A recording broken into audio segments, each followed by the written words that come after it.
Herzlich willkommen zu unserem Videotutorial, in dem wir Ihnen zeigen, wie Sie auf PsycInfo am besten recherchieren. PsycInfo ist die weltweit umfangreichste Datenbank im Bereich der Psychologie.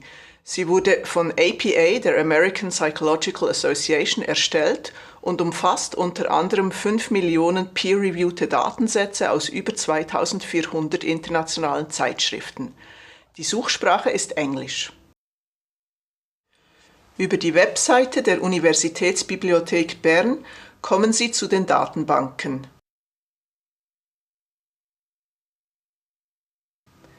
Diese können Sie nach Suchbegriff oder Fach durchsuchen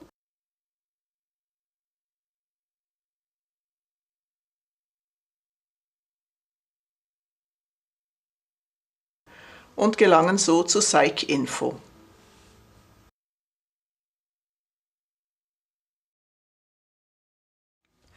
Am besten erstellen Sie direkt am Anfang ein kostenloses Konto und melden sich an, damit Sie Suchanfragen speichern und bearbeiten sowie RSS-Feeds für Benachrichtigungen bei neuen Treffern anlegen können. In der Freitextsuche Basic Search ist es möglich, in Alltagssprache zu suchen, das heißt, Sie können die Fragestellung ins Suchfeld eingeben. Hier sollten Sie keine Suchwerkzeuge verwenden. Die Ergebnisse der Suche werden nach Relevanz sortiert. Aber Achtung, diese Suchoption eignet sich nur für den Einstieg, da sie keine umfassende Recherche ermöglicht. Alternativ kann auch die Mehrfeldsuche Multi-Field Search verwendet werden. Die zu durchsuchenden Felder können hier im Voraus genauer bestimmt werden. Wir empfehlen aber generell die Expertensuche Advanced Search, weil damit die wichtigsten Datenfelder wie zum Beispiel Titel, Abstract oder Schlagwörter abgesucht werden. Dadurch sollten die Treffer für das gesuchte Thema relevant sein. Nehmen wir als Beispiel an, dass ich Literatur zum Thema Therapie von Aufmerksamkeitsstörung bei Erwachsenen suche. Dafür muss ich eine Suchanfrage formulieren. Für eine systematische Suche, bei der möglichst alle Titel zu einem Thema gefunden werden sollen, müssen sowohl Stich- als auch Schlagwörter für die Suchanfrage verwendet werden. Schlagworte sind kontrolliertes Vokabular, die den Inhalt der Quelle beschreiben. Gesammelt werden sie im Thesaurus, wo auch verwandte Begriffe aufgelistet sind. Mit der Expertensuche Advanced Search kann ich auch nach Schlagworten zu einem Begriff suchen. Mit einem Klick auf das vorgeschlagene Schlagwort gelange ich zum Thesaurus. Sobald ich für alle meine Begriffe Schlagworte ausgewählt habe, formuliere ich eine Suchanfrage, in der ich die Schlagworte mit Stichworten kombiniere. Ich gruppiere sie thematisch in Klammern und verbinde sie logisch mit den Boolschen Operatoren OR und AND.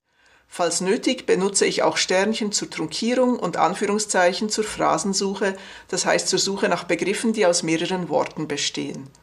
Beachten Sie, dass in PsycInfo nur gerade Anführungszeichen erkannt werden. Eine mögliche Suchanfrage sieht nun so aus.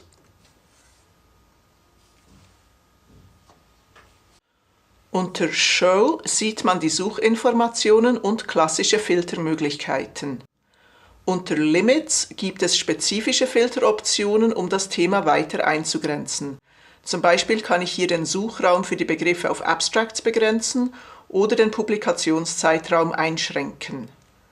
Unter Additional Limits kann ich nach der verwendeten Methodologie, wie zum Beispiel Meta-Analysen, suchen.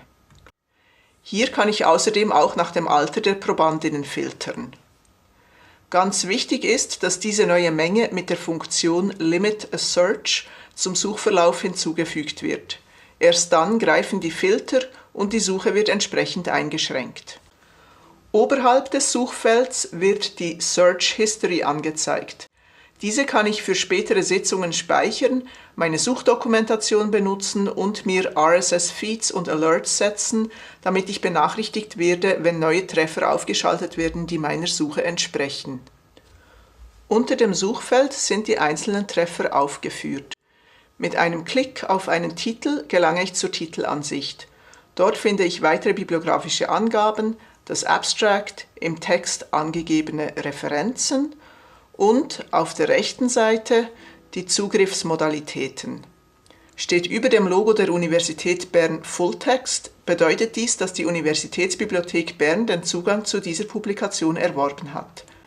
Für den Zugriff auf Volltext ist es wichtig, dass ich mich im Netzwerk der Uni befinde, entweder vor Ort über EduRoam oder von zu Hause aus via VPN. Steht hingegen nur das Uni-Logo ohne Fulltext, habe ich nur Zugriff auf die bibliografischen Angaben und das Abstract. In diesem Fall werde ich auf unseren Katalog weitergeleitet, wo ich sehe, ob der gesuchte Text in unserem Printbestand steht oder ob ich ihn als Fernleihe aus einer anderen Bibliothek bestellen kann. Das war's bereits mit unserer Einführung in die Datenbank PsycInfo. Auf der Fachseite Psychologie und Psychiatrie finden Sie unsere Kontaktangaben, eine Zusammenstellung der wichtigsten Datenbanken der Psychologie und weitere Angebote des Fachreferats wie Einzelberatungen und Datenbankkurse. Wenn Sie Fragen zu dieser oder einer anderen Datenbank oder zur Recherche im Allgemeinen haben, helfen wir Ihnen in der Bibliothek von Roll gerne weiter. Vielen Dank für Ihre Aufmerksamkeit und wir wünschen Ihnen viel Erfolg bei Ihrer Recherche.